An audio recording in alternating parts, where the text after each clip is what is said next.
వచ్చిండా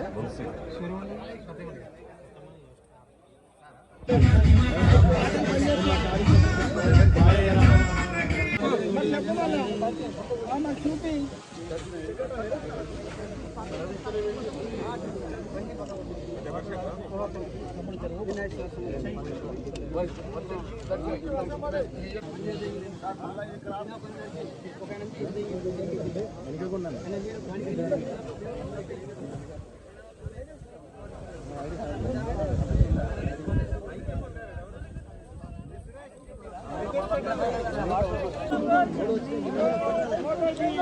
అన్న సార్ జరిగింది.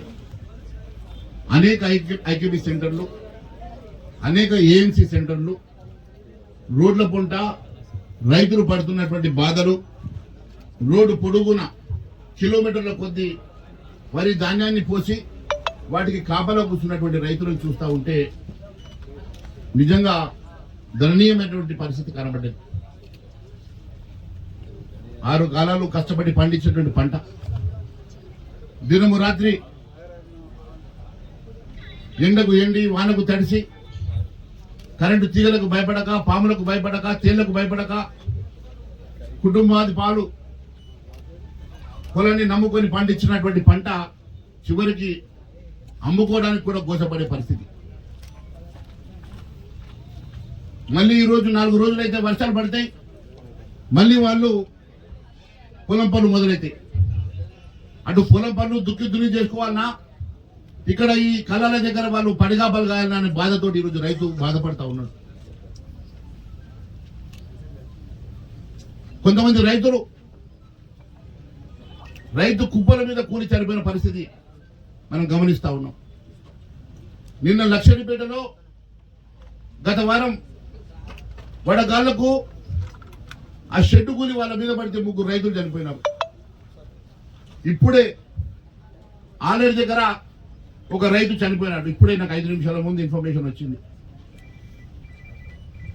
రైతు ఈరోజు పండించిన పంట అమ్ముకోవడానికి ప్రాణాలు వదులుతూ ఉంటే రాష్ట్ర ప్రభుత్వం గాఢ నిద్రలో అసలు సమస్య లేనట్టు 80% పండించిన పంట కొనుగోలు చేసినట్టుగా ముఖ్యమంత్రి గొప్పలు చెప్తా ఉన్నాడు.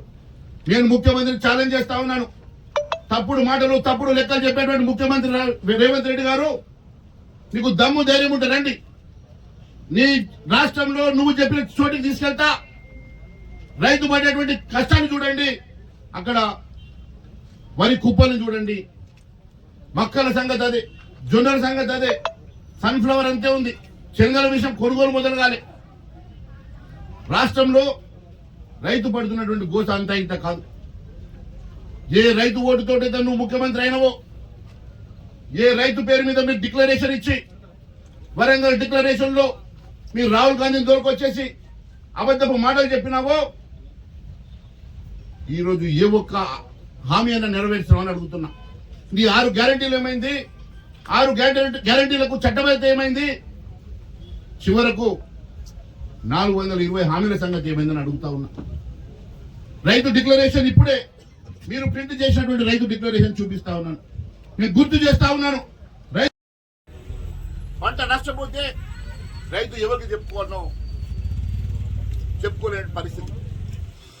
అధిక వర్షాల ద్వారా, ఒకవైపు డ్రౌట్ ద్వారా పంట నష్టం జరిగితే పట్టించుకునే నాదుడు లేడు. ఫసల్ బీమా యోజన కేంద్ర ప్రభుత్వం అన్ని రాష్ట్రాల్లో అమలు చేస్తూ ఉంటే కనీసం ఫసల్ బీమాలో మీరు జాయిన్ కావాలన్నటువంటి ధ్యాస కూడా లేనటువంటి ప్రభుత్వం, రైతులను నిండుగా నిట్టేటా ముంచినటువంటి ప్రభుత్వం, ఇచ్చిన హామీ ఒక్కటి కూడా నెరవేర్చిన ప్రభుత్వం, ఏ రైతుల ఓట్లతోటో గద్దెనెక్కినవో ఆ రైతులను నట్టేటా ముంచినటువంటి ప్రభుత్వాన్ని ప్రశ్నిస్తా ఉన్నాం.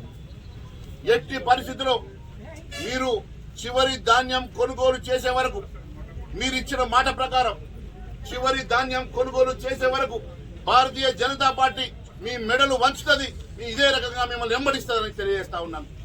ఎట్టి పరిస్థితుల్లో మేము వస్తున్నామంటే లారీలు వస్తున్నాయట, నిన్న మేము అక్కడికి పరిగి వెళ్తే 30 లారీలు వచ్చినాయి. నిన్న గజ్వేల్ వెళ్తే కలెక్టర్ గారు నిలబడి దాదాపు 40 లారీలను కళ్ళ ముందర మరి లోడ్ చేయిస్తా ఉన్నారు. మీ ప్రభుత్వం కదులుతుందంటే మేము వస్తే మీరు సంచులు ఇస్తారంటే ప్రతి గ్రామం ప్రతి కళ్ళం తినడానికి భారతీయ జనతా పార్టీ శాసనసభ్యులు పార్లమెంట్ సభ్యులు సిద్ధంగా ఉన్నామని మా భారతీయ జనతా పార్టీ నాయకులమందరం కలిసి వస్తాం. ప్రతి గ్రామం తిరుగుతాం. మరి రైతులకు న్యాయం జరుగుతుందంటే ఈ విధంగా ఖచ్చితంగా వారి వెంట నడుస్తాం. రైతుల పక్షాన నిలబడతాం. రైతుల పక్షాన పోరాటం చేస్తాం. వారికి న్యాయం జరిగే వరకు రైతుల వెంట భారతీయ జనతా పార్టీ నిలబడుతుందని తెలియజేసుకుంటూ ధన్యవాదాలు తెలియజేస్తూ